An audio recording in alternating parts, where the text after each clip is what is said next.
जय हिंद दोस्तों। आज हम लोग छत्तीसगढ़ माध्यमिक शिक्षा मंडल रायपुर जो शैक्षणिक सत्र 2021-22 माह सितंबर जो असाइनमेंट 2 है कक्षा 10वीं आपके विषय हिंदी का, इसको देखेंगे। इसमें टोटल 20 पूर्णांक हैं। इसमें से जो क्वेश्चन जो है वो कुछ इस प्रकार से हैं। यहाँ पर फर्स्ट क्वेश्चन बोला गया है, अन्य बच्चों की माँ बुआ तथा दादी नानी उन्हें घीसा से दूर रहने की हिदायत क्यों देती थी? आज के संदर्भ में क्या ऐसा व्यवहार करना उचित है?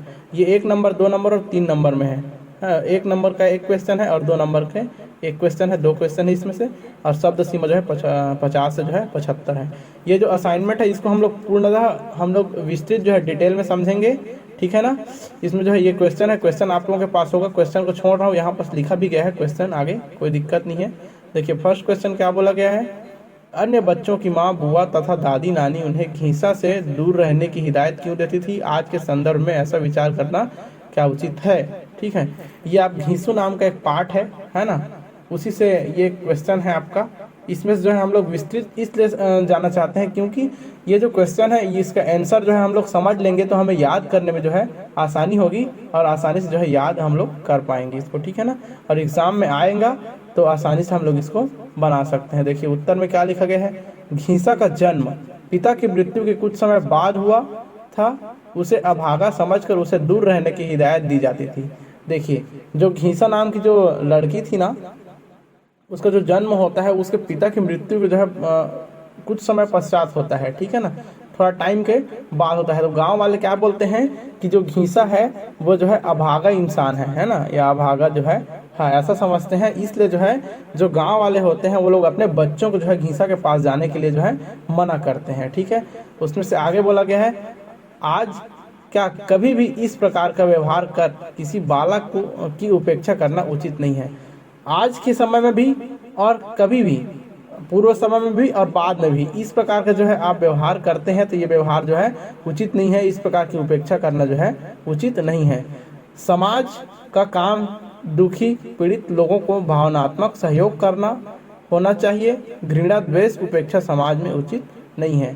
जो समाज का कार्य होता है वो समाज का कार्य यह होना चाहिए कि जो पीड़ित लोग हैं, दुखी लोग हैं, उसको जो है भावनात्मक रूप से उनका सहयोग करना चाहिए, ना कि जो है उनको घृणा द्वेष या उनकी उपेक्षा करनी चाहिए, ये बोला गया है, ठीक है। सेकंड क्वेश्चन देखते हैं। इसमें से सेकंड क्वेश्चन में बोला गया है, माटी वाली का क्या लिखा है, कटार किस प्रकार था? देखिए उत्तर लिखा गया है, माटी वाली का कंटार जो है टीन का कनस्तर के ऊपर के ढक्कन को काट कर बनाया गया था। जो माटी वाली थी ना, उसका जो कटार जो था वो कंटेनर था कह लीजिए, उसको जो है वो कनस्तर का था। जो टीन का होता है ना, तेल का जो टीपा होता है उसी को कनस्तर बोला जाता है, ठीक है ना। तो एक कनस्तर के जो ऊपर के जो ढक्कन है उसको जो है काट दिया गया था और काट करके जो है उसको बनाया गया था, ठीक है। उसमें जो है लाल चिकनी मिट्टी भरी रहती थी, उसके ऊपर ढक्कन नहीं लगाया जाता था। जो कनस्तर रहता था टीन का, उसके ऊपर में जो है लाल और चिकनी जो मिट्टी होती है उसको भर दिया जाता था और उसमें जो है ढक्कन जो है नहीं लगाया जाता था। क्वेश्चन नंबर 2 का बाद देखते हैं, माटी वाली कहानी के अंत में लोग अपने घर को छोड़कर क्यों जाने लगे थे? देखिए जो टिहरी नामक एक बांध था, ठीक है ना, उसमें 2 सुरंग थे, ठीक है ना। और 2 सुरंगों को जो है बंद कर दिए जाने के कारण जो शहर था या फिर गांव कह लीजिए, है ना, वो जो है उस शहर या गांव में जो है पानी भर गया था। अब पानी के डर से लोग घर छोड़कर जाने लगे थे। देखिए कोई भी शहर में अगर पानी भर जाता है, जो ग्रेनेड सिस्टम है उसको बंद कर दिया जाएगा तो पानी भर जाएगी, और पानी भर जाएगी तो लोग जो है हम लोग डूब न जाएं ऐसा सोचकर डर के मारे जो है गांव छोड़कर भाग जाएंगे। उसी प्रकार की जो है ये कहानी है, ठीक है ना। ये इस प्रकार जो है ये आंसर है। आंसर क्वेश्चन नंबर 3 देखते हैं, टैक्स को बीमारी के रूप में देखने का क्या आशय है? तो इसका उत्तर लिखा गया है, टैक्स को बीमारी के रूप में इसलिए देखा जा रहा है कि टैक्स पीड़ितों को उसे छुटकारा नहीं मिल सकता है। जो पीड़ित होते हैं, जो टैक्स पीड़ित होते हैं, जो टैक्स पेयर होते हैं, करदाता जिसको बोलते हैं, वो लोग जो है उससे पीड़ित होते हैं और उसे छुटकारा नहीं मिल पाता, इसलिए उसे बीमारी के रूप में देखा जाता है, बोल रहा है, ठीक है। टैक्स जिन पर लग रहा है वह उनकी आय का प्रमाण है, फिर टैक्स देने वाले को इनकार नहीं करना चाहिए, ठीक है। जो टैक्स लग रहा है वो जो है आपके इनकम टैक्स जो बोलते हैं ना, आयकर, है ना, जो आप कमाते हैं पैसा उसका जो टैक्स लगता है उसका प्रमाण है बोल रहा है। इसको देने के लिए किसी भी व्यक्ति को इनकार नहीं करना चाहिए बोल रहा है, और बोलता है टैक्स बीमारी नहीं आवश्यक है बोल रहा है। क्यों आवश्यक है? क्योंकि टैक्स ही जो है देश चलता है, टैक्स से ही जो है गवर्नमेंट एम्प्लॉइज की जो है पेमेंट करते हैं, और जो सुविधाएं होती है शासन की वो हमें टैक्स के पैसे से ही जो है मिल पाती है। इसलिए जो है टैक्स जो है उसको लोगों को देना चाहिए, टैक्स को जो है मना नहीं करना चाहिए। क्वेश्चन बाद देखते हैं, इसमें निम्न शब्दों का समास विग्रह कर समास का नाम लिखिए। इसका आंसर जो है लास्ट में बताऊंगा या फिर अभी देख लीजिए। ये सेकंड क्वेश्चन का आंसर जो है कुछ इस प्रकार से है। ये पहला लिखा है कोपाकुल, कोपाकुल का जो है समास विग्रह करेंगे तो कोप से व्याकुल होगा, ठीक है ना। इसमें जो है एक पद जो है प्रधान है, इसलिए इसको बोलते हैं तत्पुरुष समास, ठीक है। और देखिए सेकंड जो है बा गुड़ प्रश्न, गुड़ और प्रश्न, ठीक है ना। इसमें गुड़ और प्रश्न दोनों प्रधान है, एक में गुड़ है मतलब क्वालिटी है, और दूसरा में क्वेश्चन है, प्रश्न है, मतलब दोनों पद जिसका प्रधान होता है उसको जो है द्वंद्व समास बोला जाता है, ठीक है। इसमें दोनों पद जो है प्रधान है। जैसे इसी का और उदाहरण लेते हैं तो यहाँ पर माता पिता लिख सकते हैं, माता और पिता, ठीक है ना। ये भी द्वंद्व समास होगा क्योंकि दोनों पद जो है इसके प्रधान है, ठीक है। द्विगुणी समास जो होता है वो संख्यावाचक होता है, ठीक है ना। किसी दिन समास के बारे में हम लोग पढ़ेंगे, ठीक। क्वेश्चन नंबर आपके 4 है। 4 में बोला गया है जब जनता की भाव क्रोध से तन जाती है तो क्या क्या होता है। उसका उत्तर बताया गया है जब जनता की भाव क्रोध से तन जाती है तो धरती हिलने लगती है, तूफान आने लगता है, अर्थात परिवर्तन की जो है आंधी चलती है, ठीक है। आपको जो है और असाइनमेंट चाहिए तो यहाँ पर आपका आई बटन शो हो रहा होगा, वहां पर जाके जो है और असाइनमेंट आप लोग देख सकते हैं।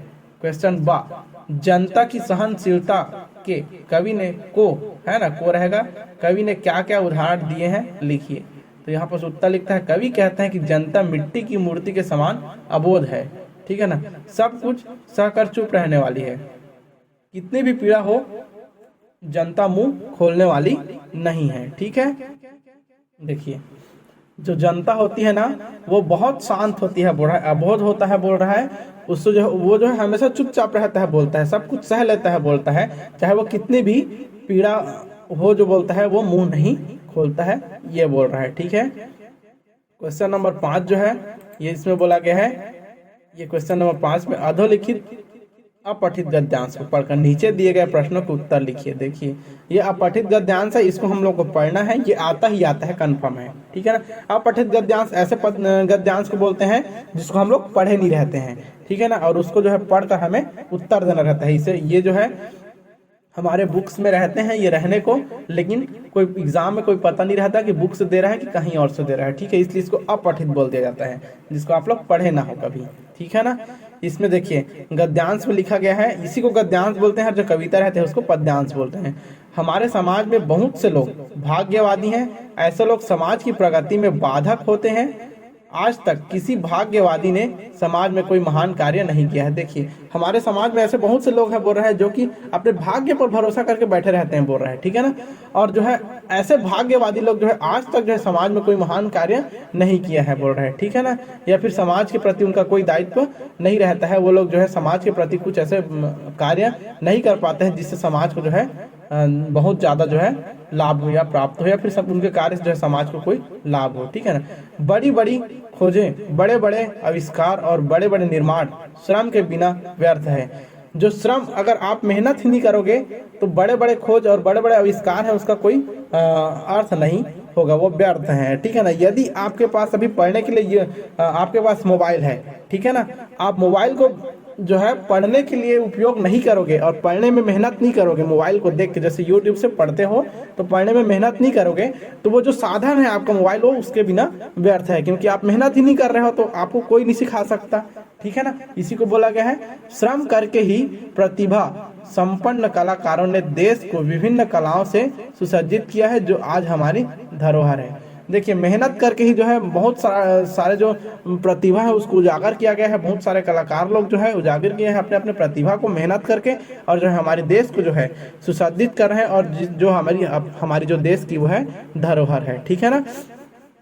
जैसे डांस वगैरह हो गया, गायक कलाकार हो गए, बड़े बड़े इंजीनियर हो गए, ये सब जो है श्रम किए हैं, मेहनत किए हैं, तभी जो है अपनी प्रतिभाओं में जो है परिपूर्ण हुए हैं, और परिपूर्ण होने पर जो है आविष्कार कर रहे हैं, ठीक है। जब हम अपने कर्तव्य का पालन करने के लिए श्रम करते हैं तो हमारे मन को एक ऐसी तृप्ति अनुभव होती है, ऐसा आनंद मिलता है जिससे वर्णन शब्दों से परे है। जब हम लोग मेहनत करते हैं, है ना, मेहनत करते हैं, अपने कर्तव्य का पालन करते हैं, श्रम करते हैं, तो हमें जो है एक शांति की अनुभूति होती है, एक तृप्ति मिलती है, संतुष्टि मिलती है हमें, है ना, हमें संतुष्टि मिलती है, हमें जो है आनंद की प्राप्ति होती है। और ऐसे आनंद की प्राप्ति होती है बोल रहे हैं जिसको जो है शब्दों में बयां करना, है ना, जो है असंभव है बोल रहा है, ठीक है ना, वर्णों में जो शब्दों से जो है पर है, असंभव है बोल रहा है, ठीक है ना। भला हमें श्रम करना चाहिए।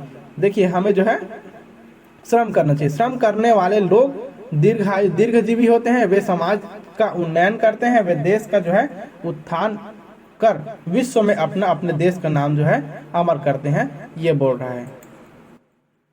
जो श्रम करने वाले लोग होते हैं वो लोग जो है श्रम करके जो है हमारे देश को आगे बढ़ाते हैं और देश विदेश में जो है उनका नाम अमर होता है। इस प्रकार इसमें समझाया गया है इस गद्यांश में। अब इससे जो है संबंधित कुछ प्रश्न पूछे जाएंगे जिनका उत्तर देना हमें है, ठीक है ना।